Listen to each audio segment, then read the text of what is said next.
Welcome to SYG 1000. I'm Professor Jacobs. I would prefer you call me Sunshine, and I'm thrilled you're here for this journey into understanding how society works.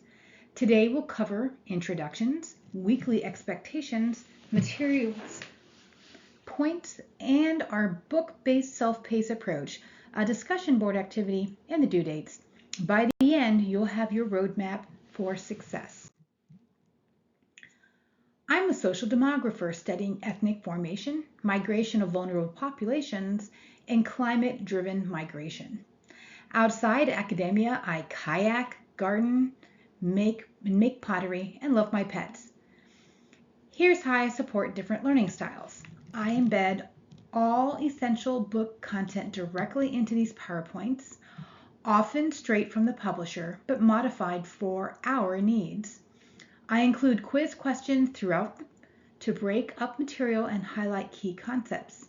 For reflection questions, sometimes I ask your experiences or opinions, but you don't need to share anything personal if you don't want to, but you do need to take a thoughtful position. In most cases, in the short answer questions, there are no right or wrong answers. You earn points based on how completely you engage with the question. These lectures are your core resource, so revisit them anytime. Lecture quizzes have no time limits and unlimited attempts. Our textbook is Essentials of Sociology, the 9th edition by Giddens and colleagues from top universities. Any edition pretty much works fine. I understand costs matter.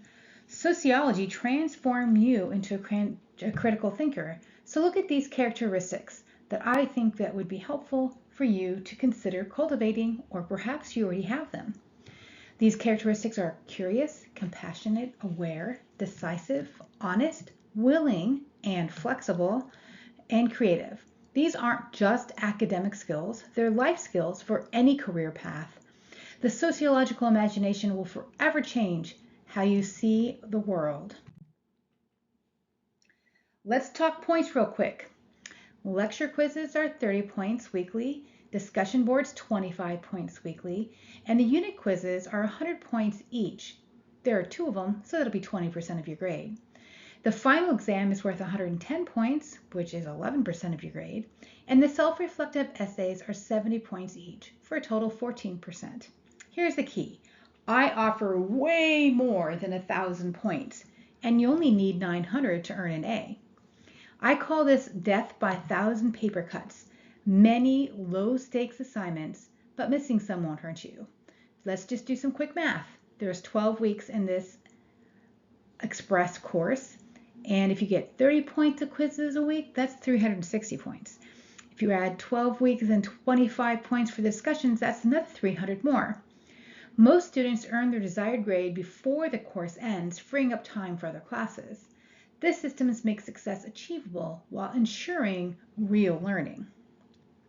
I'd also like to point out that in all of these quizzes, in all of these PowerPoints, I have abbreviated script and I have a longer script, and I have even notes after that. So if you need more information, make sure you download the PowerPoint and look at the speaker's notes. So we're going to stop them here. We'll call them the concise script versus the expanded script, and you'll be able to check out what you would prefer to do. And think about this. If you'd prefer to read, go ahead and read them. If you prefer to listen, that's what this part is for. All you need to do is be able to absorb the information in the way you find best for you. So now we're transitioning from course logistics to our actual content. Chapter 1, Sociology, Theory, and Method. This is where we begin building your sociological foundation. Notice this comes from your textbook publisher, but I've integrated it seamlessly into our learning experience. Here's a powerful quote from a sociologist, Pierre Bourdieu. The function of sociology, as of every science, is to reveal that which is hidden. This captures what we'll be doing all semester, uncovering the invisible social forces that shape our daily lives. Sociology helps us see what's been there all along, but remained hidden from view. Let's preview what we'll cover in Chapter 1. We'll start with the sociological imagination, explore the theories sociologists use, examine what kind of questions we can answer, walk through research steps, review research methods, discuss ethical dilemmas, and see how this affects your life. This roadmap shows how we build our basic concepts to practical application.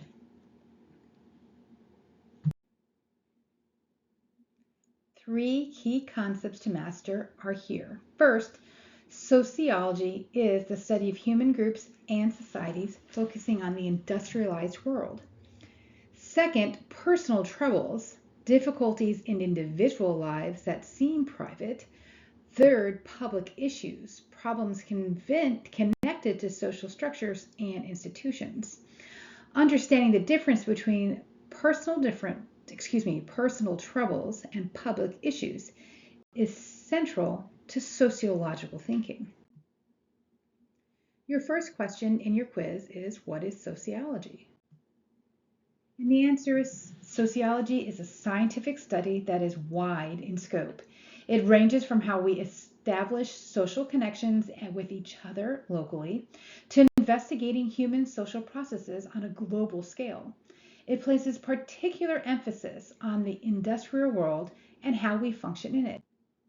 Section 1.1 introduces the sociological imagination, sociology's most basic and important concept. We'll learn how everyday topics like love and romance are shaped by social and historical forces, not just personal choice. The sociological imagination requires developing a global perspective and understanding social change. This transforms how you see everything. The sociological imagination is applying imaginative thoughts to sociological questions. It requires us to think ourselves away from daily routines to understand larger meanings behind our experiences. This is a lens sociologists use for research and theory. It's about seeing the bigger picture behind seemingly individual experiences. Your second question is, what is the sociological imagination? And it's A. The sociological imagination is a kind of heightened consciousness of the world around us. According to C. Wright Mills, who was born in 1959, when he worked in 1959, it allows us to go beyond our limited day-to-day perspectives to see ourselves as part of a larger framework. Sometimes access to sociological imagination comes about when we experience unusual conditions or crises. Many of us remember the COVID-19 pandemic, for example. Structuration is a key concept, the two-way process where we shape our social world through individual actions and society reshapes us in return. Human societies are always in this process of structuration. We're not just products of society, nor do we create the society alone. It's a dynamic, ongoing interaction.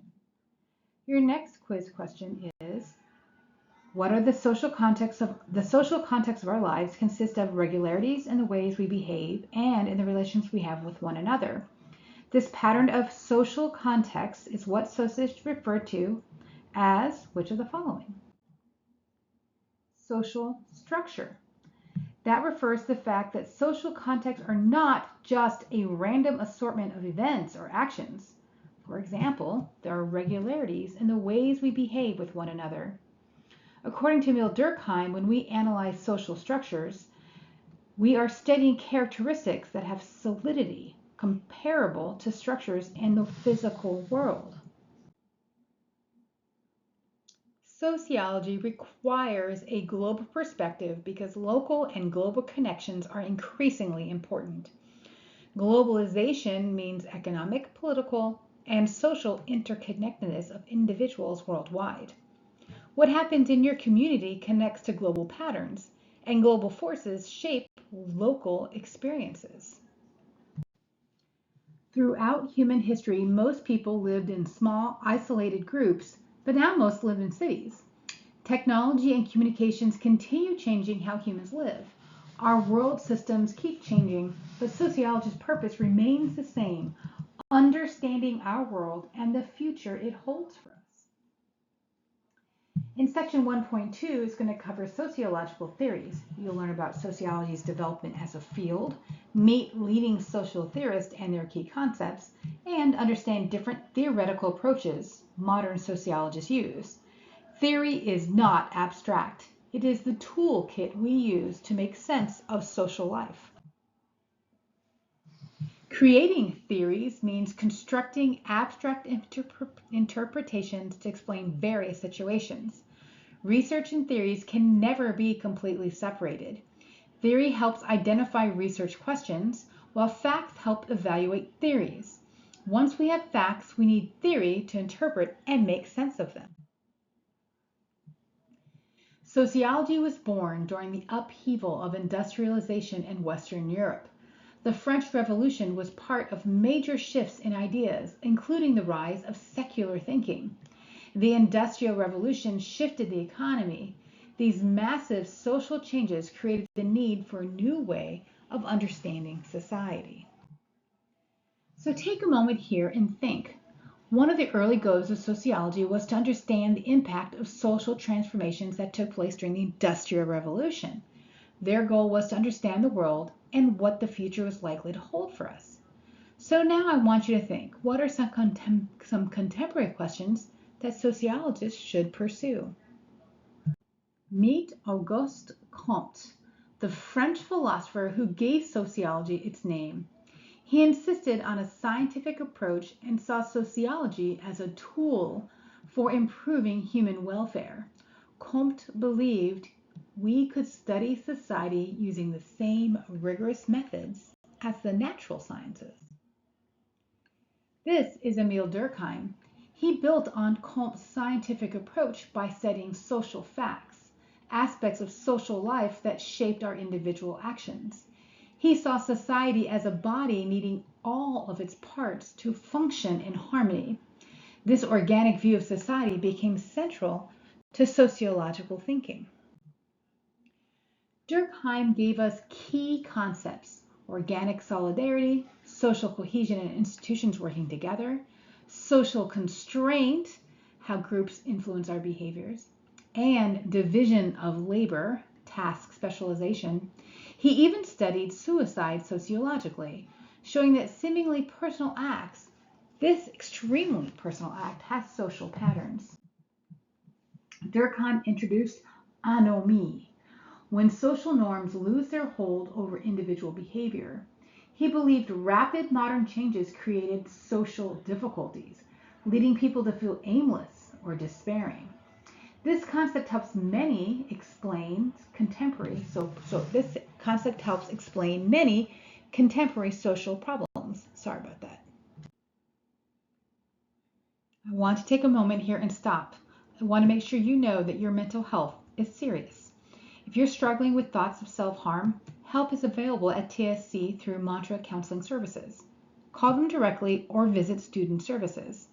Crisis resources are available 24/7 through the National Suicide Prevention Lifeline 988. However, I must inform you that as a faculty member, I am a mandatory reporter. If you share specific details about self-harm with me or other violence, I'm legally required to report it to ensure you get proper support. I just want to make sure you're aware. It is important, and the fact that Durkheim just randomly throws around the idea of anomie and suicide can be quite disruptive and upsetting, and you matter.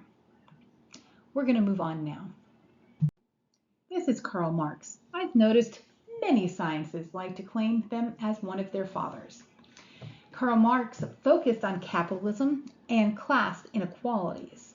His, quote, materialistic concept of history, end quote, argues that economic factors drive social and historical change. Marx believed material conditions, not ideas or values, are the primary source of shaping society. Marx defined capitalism as private ownership of wealth that's invested to produce profit. He predicted capitalism would eventually be replaced by a classless society. He didn't mean all inequalities would disappear, but that economic systems would come under communal ownership, creating a more equal society. So now it's time to stop and think. Karl Marx saw conflicts between rich and poor, which were the struggles between the ruling class and the working class, as motivators for change. He argued that social change is prompted not by ideas or values, but by economic influences. To what extent is this playing out in the world today? Can you provide some examples, perhaps of current social movements or conflicts? Alternatively, you can think about these questions when you think about Emil Durkheim and his argument that the main sources of social change are not economic, but the ideas or values of human beings. These are the things we will be asking about in this coming semester. And we're going to move on to Max Weber. Max Weber agreed that economic changes mattered, but also emphasized culture and ideas. He argued that bureaucracy allows large organizations to run efficiently, but poses problems for democracy. Weber brought a more complex view of social change than Marx's simple economic focus. Harriet Martineau brought sociology to England by translating Comte's work. She was an activist for women's rights and abolition of slavery. Martineau argued that sociologists must examine all aspects of life, including everyone, and do more than just observe. They should work for social improvement.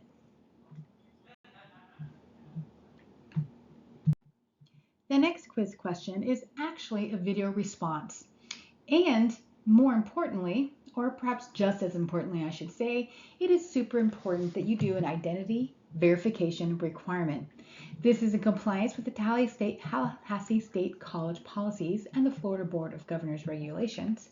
And it's very important that you record a brief video response addressing Harriet Martineau's argument that sociologists should actively work for social improvement rather than just observe society. You will be required to state your full name as it is written in your enrollment forms for TSC and today's date. You should make a position statement. Should contemporary sociologists be activists for social change?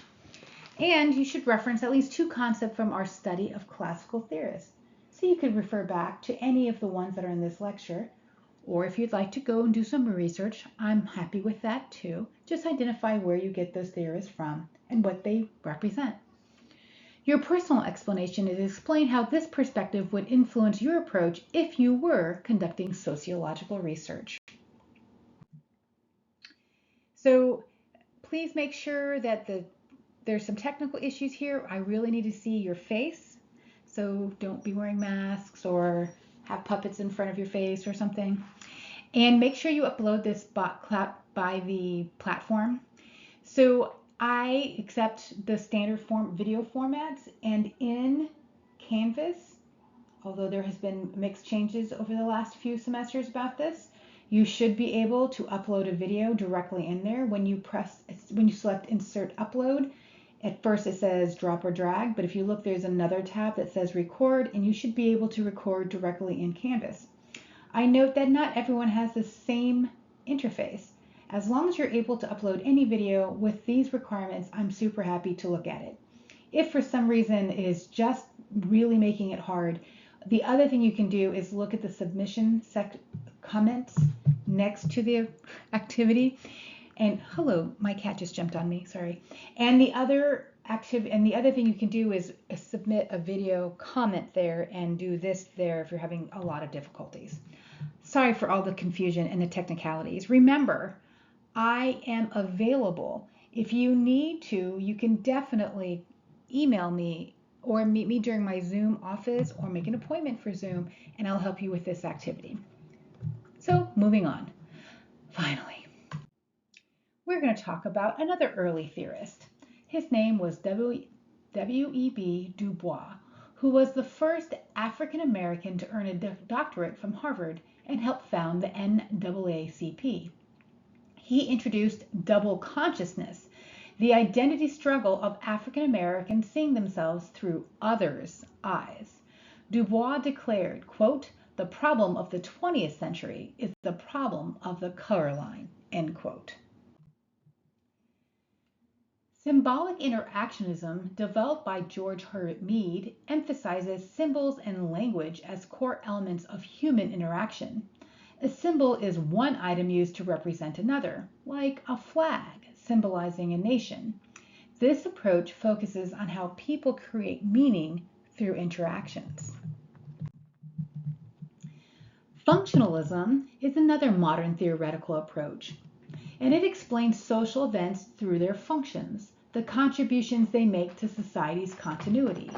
Manifest functions are known and intended, while latent functions are unintended or unrecognized.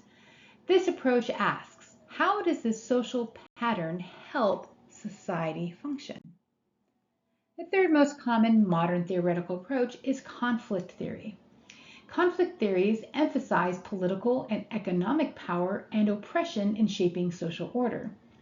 Marxism derives, of course, from Karl Marx's idea about class struggle.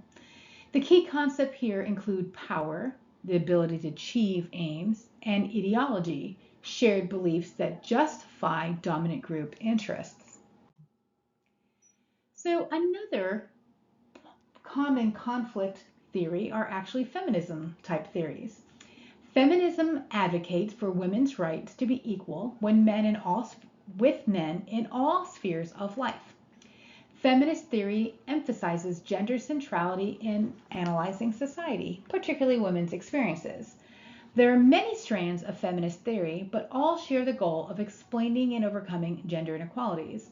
Again, the simplest form identification of feminist or feminism is that men and women have equal rights. I thought you might have wanted to see the cat that jumped up and said hello. This is Shoko. She's a big girl. Just saying. So let's discuss another theory, the postmodernist theory. Postmodernists believe society is no longer governed by histories or progress. Postmodern society is highly pluralistic and diverse with no grand narrative. And that grand narrative is a guiding development. Postmodernists claim the foundation of classic social thought that has collapsed.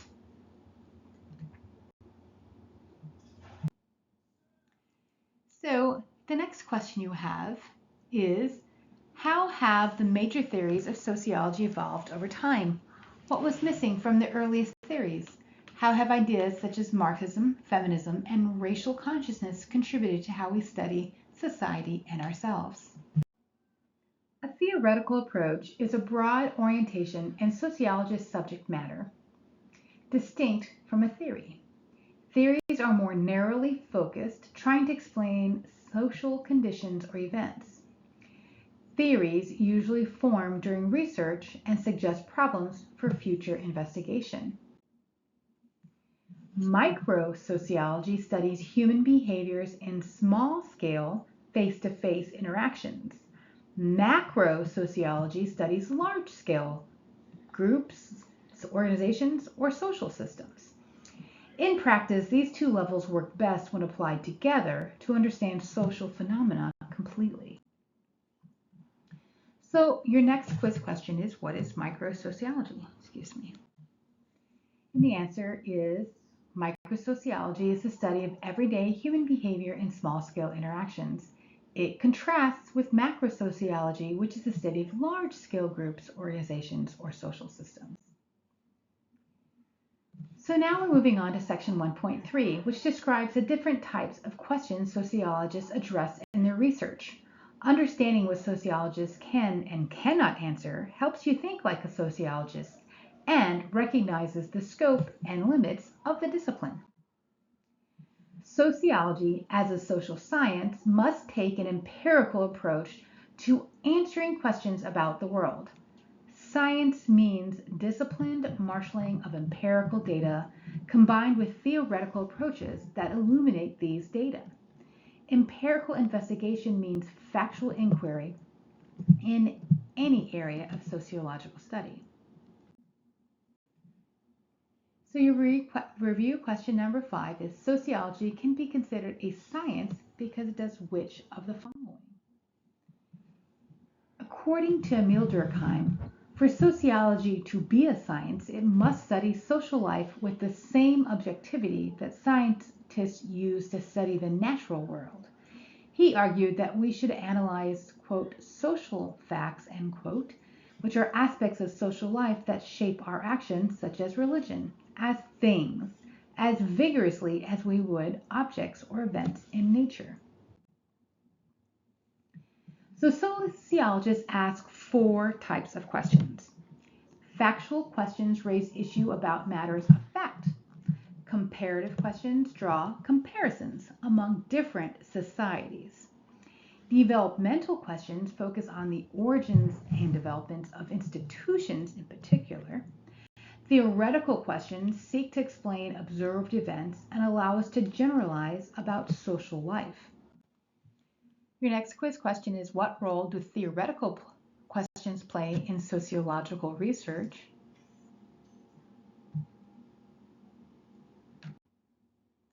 And the answer is they seek to explain specific observations. Sociologists ask and answer factual questions, but to gain understanding of human behavior, they also pose broader theoretical questions that address a wide array of specific phenomena. For example, a factual question may ask, what happened? While a theoretical question may ask, what underlies this thing that happened?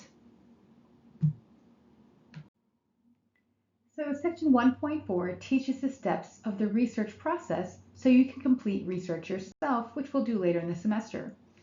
Understanding this process helps you evaluate others' research and conduct your own systemic inquiry into social questions. The research process has 7 steps. Define the research problem, review the evidence, make the problem precise, work out a design, carry out the research, interpret the results, and report the findings.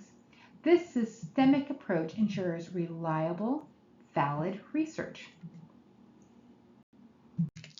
It's time to stop and think again. Suppose the dropout rate in your local high school increased dramatically. Faced with such a serious problem, the school board offers you a $500,000 grant to study the sudden increase. Following the recommended procedures outlined in the text of our text, Essentials for Sociology, explain how you would conduct your research. What hypotheses might you test? Think to yourself, how would you prove or disprove them? Using what kind of methods?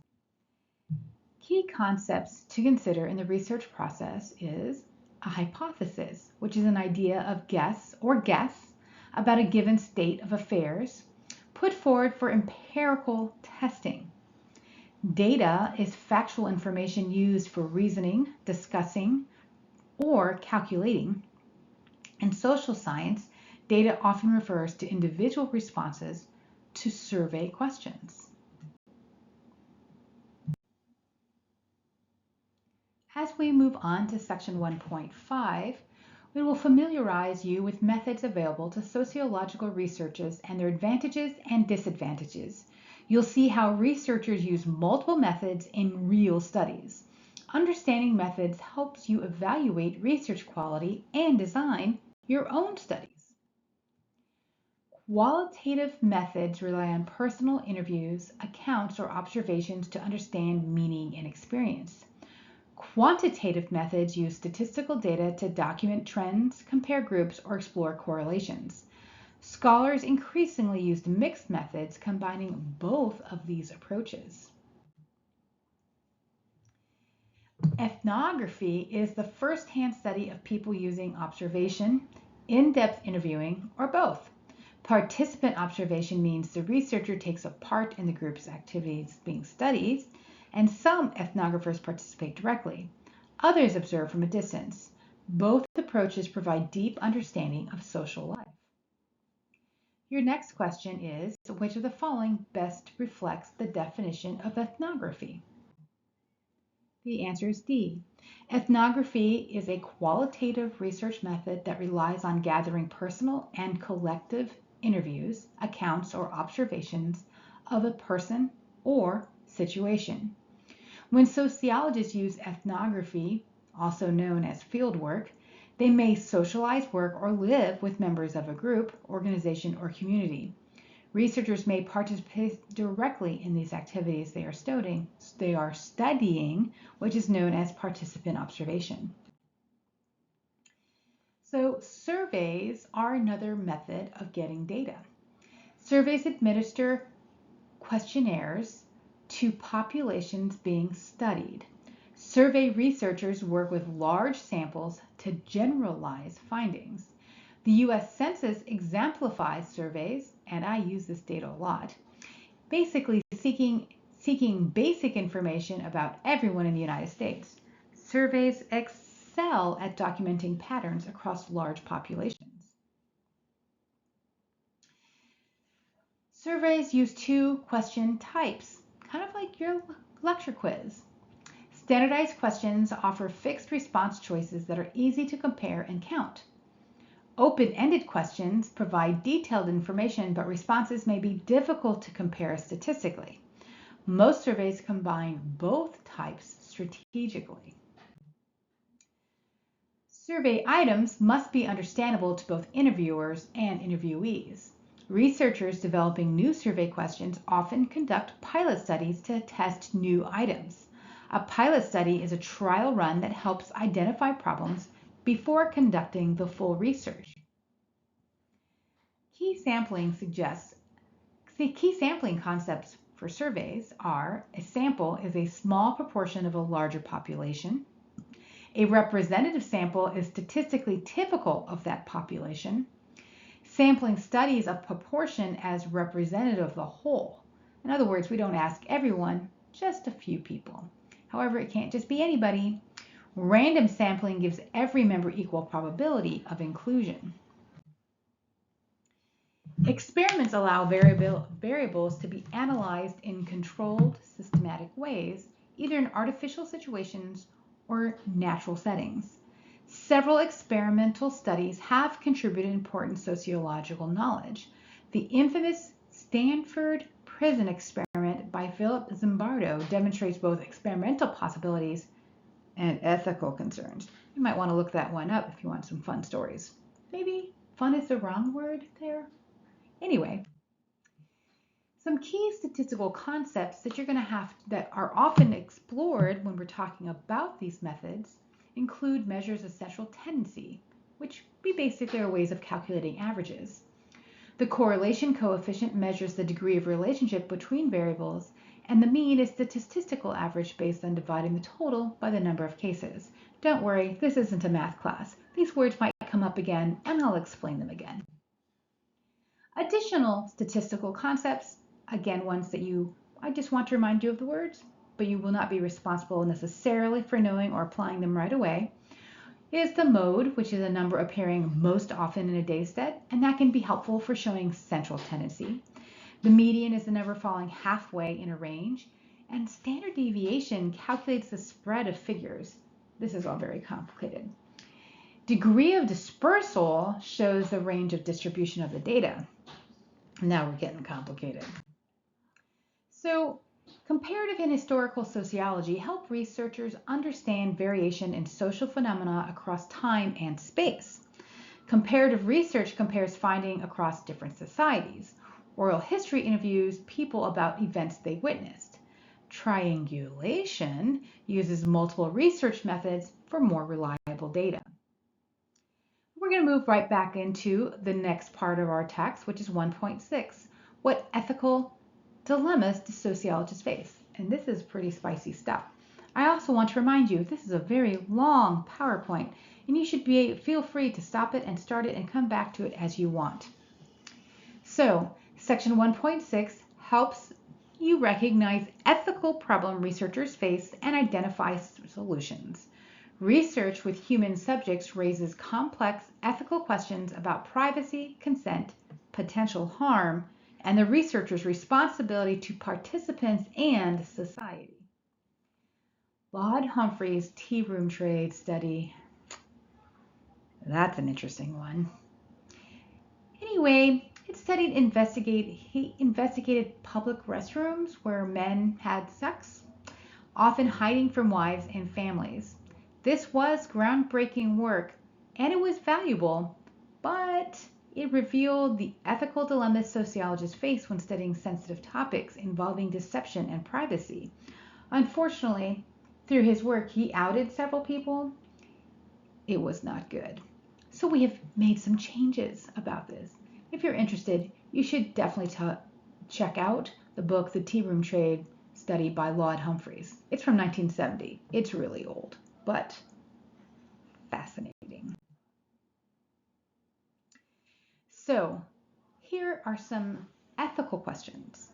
Sociologists must always ask these these are the key ethical questions.